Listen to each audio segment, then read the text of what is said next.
Thanks for tuning in to Inside the Studio with Greg Wurth.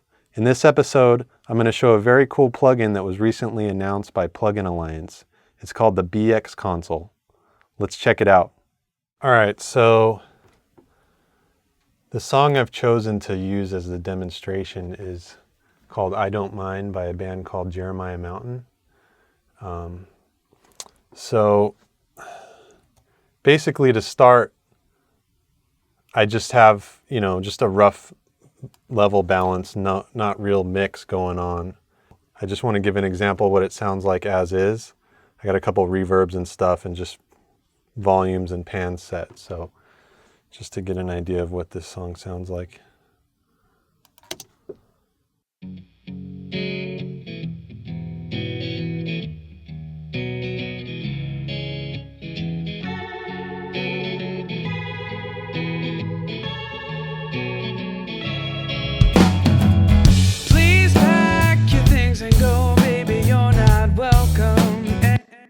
So it was tracked pretty well.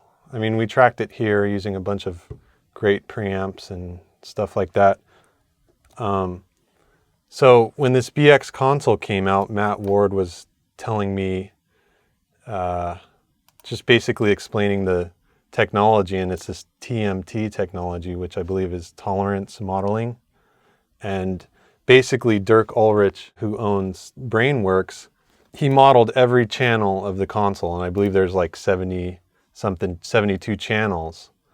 And the cool thing about this software is that, you can put an instance on every channel and select a different channel select on that plugin, and it'll have a slightly different sound. Because the thing with analog gear is, from channel to channel, there's variances in sound, and the components have different percentage of tolerance.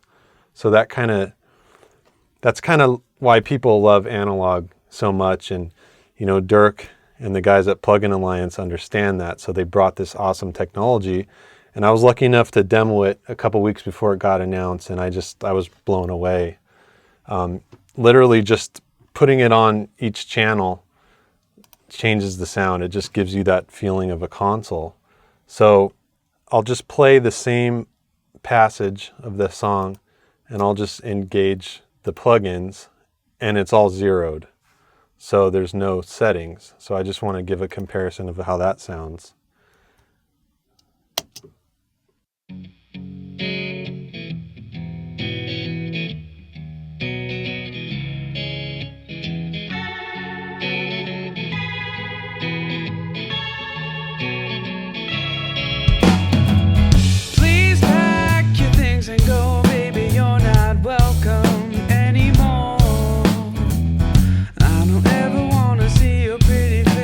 So it's a subtle difference, but it just gives a little bit of character and depth. I might not have selected, individual unique channels for this, but even in that demonstration, you could hear, a little bit of harmonics and a little bit of depth, things like that. So I had some presets that I saved, so I can give an example. This is the dynamic mic on the kick drum, which I used a Lewitt Rex 640. And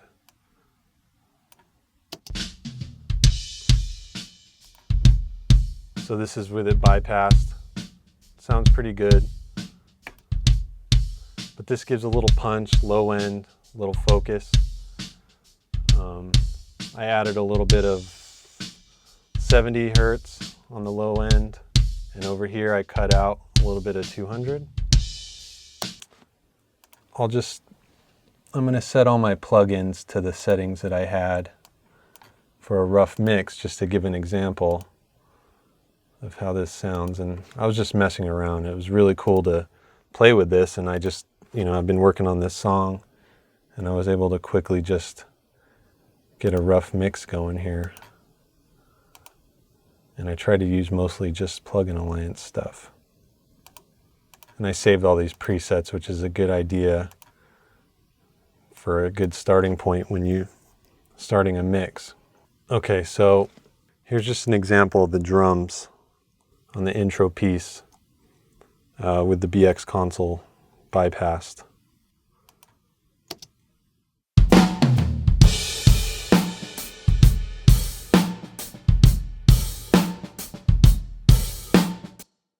And then here's the same passage with the engage with my preset settings.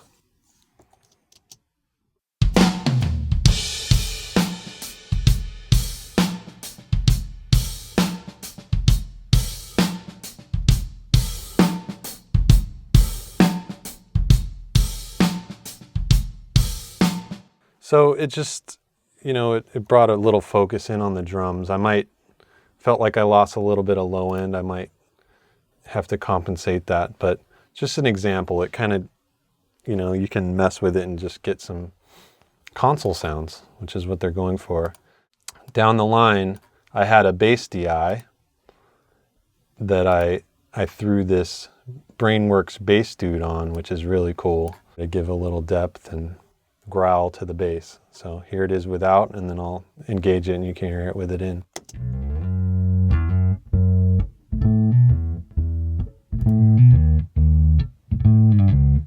So it kind of gives you that feel of a real amp. Okay, so I got this preset here that I saved for the bass.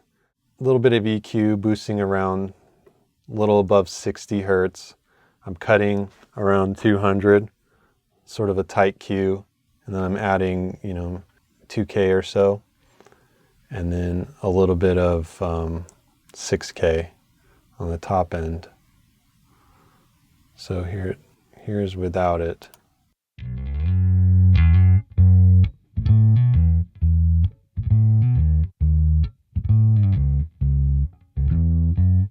So it kind of just tamed it. It brought it in for a little more focus.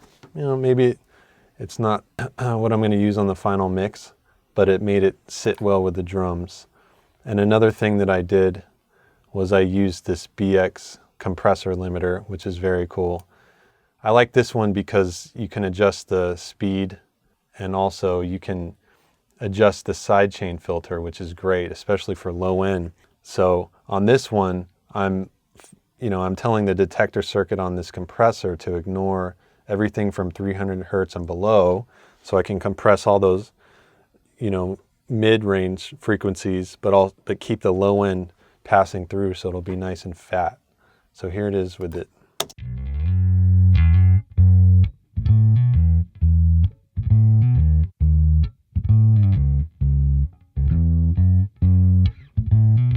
And actually, for some reason, there was not much reduction, so let me just add a little more there.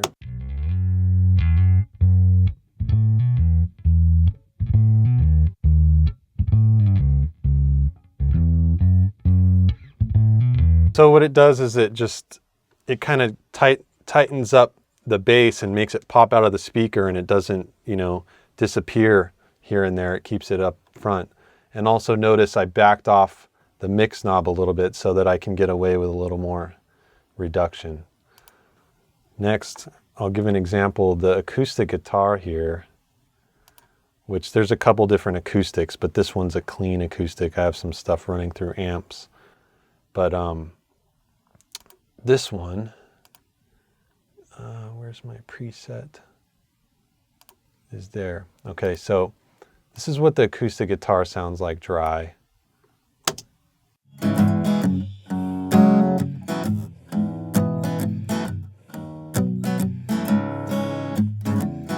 Here is what it sounds like with my preset that I tweaked.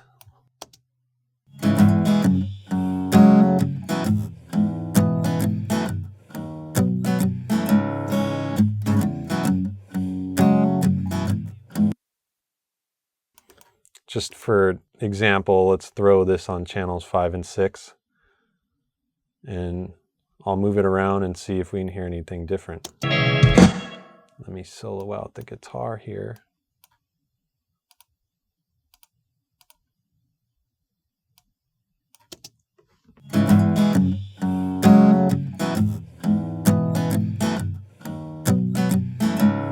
That channel to me sounds a little brighter. Let me go back to 5 and 6, just so you guys can hear it.